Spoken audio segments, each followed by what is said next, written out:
Cara, primeiro o seguinte, cara, a primeira barreira para se aprender a vender é a pessoa ter paciência para fazer as sinapses. O que é a sinapse? É quando teus neurônios se conectam e você tem um clique e começa a se desenvolver. Por exemplo, você vai jogar videogame, fase 1.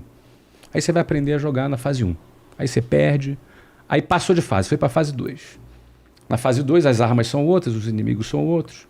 Aí você vai para a fase 3, depois para 4. O que acontece com o teu cérebro? Você vai fazendo sinapses e você vai aprendendo, vai pegando a manha na linguagem. Quando o monstro bate pela direita, eu ataco pela esquerda. A bomba certa apertando A, B, eu dou quando o cara pula. Quando o cara pula. Isso o quê? Isso acontece quando o teu cérebro, seu neurônio faz a sinapse. Aí você passa de fase. Se tu passou por 10 fases e se por acaso deu pau no teu videogame e tu perdeu a memória toda, aí você, cara, tem que começar tudo de novo. Você levou 3 meses para passar as 10 fases. Você vai passar aquelas 10... Você recomeça tudo de novo. Você começa tudo de novo. E você vai passar aquelas 10 fases em uma semana. Por quê? Porque as sinapses já estão feitas. Tá. Não é uma casualidade. Você fez as sinapses. Vendas dependem dessas sinapses. Existem níveis. 1, 2, 3, 4, 5, 6 e por aí vai.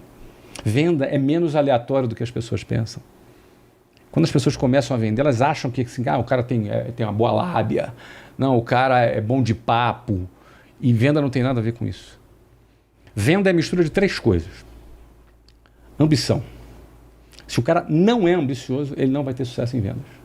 Ele tem que ter ambição. Quando eu digo ambição, é vontade, é fome, é apetite, não é ganância. Ganância é que você passa por cima de qualquer um, sacaneia as pessoas. Não é disso que eu estou falando. Ambição, por exemplo, eu queria me casar. Isso era a minha ambição, isso era o meu desejo. Esse era o meu apetite. Então eu tinha algo que me movia para frente. E aquilo me movia profundamente. Por que é importante você ter ambição? Porque o cara que tem essa fome, esse apetite, ele vai olhar para a venda como um meio dele atingir o que ele quer. Eu nunca me apaixonei por vendas, eu queria me casar. Tá. Vendas para mim sempre foi um meio. Nunca foi um fim. Perfeito. Então, por exemplo, então essa minha ambição me levava a isso. Segundo ponto, vendas é técnica. Cara, é pura técnica. Mas técnica mesmo. A gente treina, a gente tem milhares de vendedores na nossa empresa. Eu tenho caras que eram gagos, caras que eram tímidos, introvertidos, que vendem pra caramba. Por quê? Porque o cara aprendeu a técnica. Então existe uma técnica, então esse é o segundo ponto. E o terceiro ponto é o principal. Eu diria que esses dois correspondem a uns 30%, e esse terceiro ponto a uns 70%, que é gestão das emoções. O que tem a ver vendas com gestão das emoções? Tem tudo a ver. Você quando vai vender, tu leva uma razão aí de, sei lá, 30 nãos para você levar um sim. Vendas é estatística. Você fala com vários clientes, você aborda vários clientes, seja presencialmente, seja pela internet, seja por telefone, não importa qual canal. Vendas é feito de uma estatística de conversão. Nessa estatística de conversão, você vai levar mais não do que sim. Sim. Você vai ter mais frustrações do que alegrias. E aí é onde a tua gestão da emoção vai dizer o quão capaz de aguentar as frustrações você vai ter. É igual um lutador de boxe. Não ganha só quem bate mais. Ganha quem apanha mais. Se o cara tomar um soquinho ali e já cair, ele não vai longe. Ele tem que aprender a assimilar a pancada e não cair. E quando tiver uma oportunidade, ele vai lá e encaixa o golpe. Então, a gestão da emoção, ele é o terceiro elemento que define o cara vender. Então, esse primeiro elemento, a ambição, ajuda na gestão da emoção. Porque, cara, uma coisa vai ajudando a outra. A técnica, ela ajuda na sua autoconfiança. Você toma um soco, você precisa realmente querer aquele troféu. Querer aquele troféu, exatamente.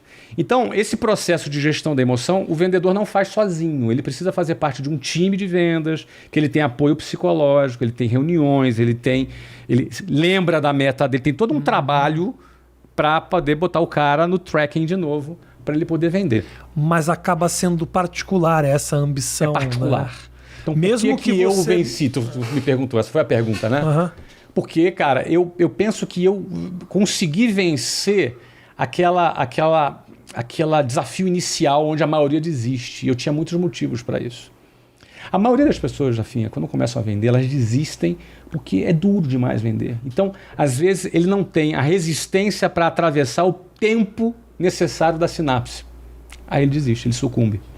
O cara começa todo animadão, mas depois ele desiste. Eu fui um cara que consegui fazer essas sinapses, e aí, cara, eu embalei. Depois que eu embalei, vai embora. Essa coisa da pancada, aí eu acho, posso estar enganado, tá, Flávio? Realmente fica à eu sou vontade, uma cara. pessoa limitada intelectualmente. Ah, não, isso você não é. Deixa eu te falar, a pancada, aí eu acho que vem um pouco da resiliência lá do ônibus. Porque você aguentar a pancada, eu acho que aí tem. Se você tá, de repente, é muito habituado ao conforto, a saber que as oportunidades elas aparecem, a saber que daqui a pouco eu vou ter outra oportunidade, saber que eu tive uma vida relativamente tranquila. Todas essas questões aqui que você fala da construção, da sinapse, me parece que isso aqui é possível para todo mundo. Agora, aquela pancada, obviamente você pode desenvolver a tua ambição para outro lado, mas você olhar e saber de onde você saiu e aguentar esse tranco. Não é fácil, é brutal. É foda, cara. É muito brutal. Eu cara. vejo, posso te falar, me dá um dó É, muito brutal. de. Você tá às vezes num semáforo da vida. Sim, sim. O que me dá dó, claro, obviamente me dói muito saber que aquele cara tá ali como a última esperança, final de semana, as pessoas têm uma. O cara vê o flanelinha no final de semana na frente do bar. Você acha que esse cara quer tá aí, irmão? Não tá aí pra complementar um orçamento que às vezes não se fechou durante a semana. Quando eu vejo esse cara, mano, botando bala, não me dói tanto pensar na vida dele como me dói ver o vidro do cara fechando. A rejeição, essa pancada, ela é muito Mas complicada. essa rejeição é o dia a dia de quem vende. É o dia a dia de quem vende. É. Então você imagina, meu Grosso, dia... o cara ser grosso. Ser grosso. Já tive casos de ser expulso da casa da pessoa, porque a pessoa não gostou do que eu falei, na hora que eu estava fazendo uma apresentação para vender.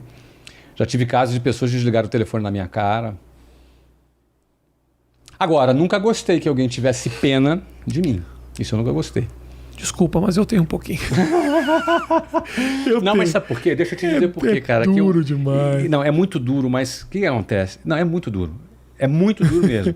Mas eu vou te dizer, cara, o cara... Engraçado é o seguinte, eu posso falar assim, o cara vai ser determinado, o cara vai ser... Ele pode ser tudo isso e dar errado. Não tem garantia, sabe? Não tem garantia mesmo. Agora, quando você entende a lógica da venda, no caso da venda, no meu caso aqui, e eu consegui pegar essa lógica rápido, eu cresci rápido. Quando eu cheguei a gerente, eu era um bom líder de vendas. Então eu pegava o cara, mesmo o cara, quanto mais perebento era o cara, se era lá da periferia, igual eu era, aí eu me identificava mais com o cara e falava, e procurava tratar dessas questões da ambição. Qual é a tua ambição? Por que você está aqui? Não, estou aqui porque eu estou precisando pagar as minhas contas. Não é suficiente, isso é pouco. O que mais você quer? O que você quer? Porque assim, se a ambição do cara é pagar as contas dele, ele vai pagar. Na melhor das hipóteses, ele vai conseguir pagar as contas dele. O cara precisa desejar um pouco mais. Só que é duro, às vezes, desejar mais quando tu está num ambiente de escassez. Vou te dar um exemplo. Eu nunca, na minha adolescência, sonhei em ir na Disney. Olha que na nossa época tinha um clube do Mickey. Tinha, não. Nunca sonhei. Sabe por que Era eu sonho nunca? de todo mundo. Meu não era. Porque era irreal. Era impossível. Então nunca sonhei na Disney. Eu, como adolescente, chegar para o meu pai, eu quero ir na Disney. Ir na Disney. Era impossível. Não é? E bom, anos depois eu fui dono de um clube. Comprei a Disney. Anos depois eu comprei a Disney. Não comprei a Disney, imagina, cara. Mas a Disney foi nossa patrocinadora, que pagou alguns milhões de dólares para poder divulgar a marca dela no nosso estádio. Então você vê que a coisa ela vira, a coisa ela muda, mas você vencer essa inércia é muito difícil. Tipo no carro, né? O carro está parado, a primeira marcha é a marcha mais forte que tem, é a marcha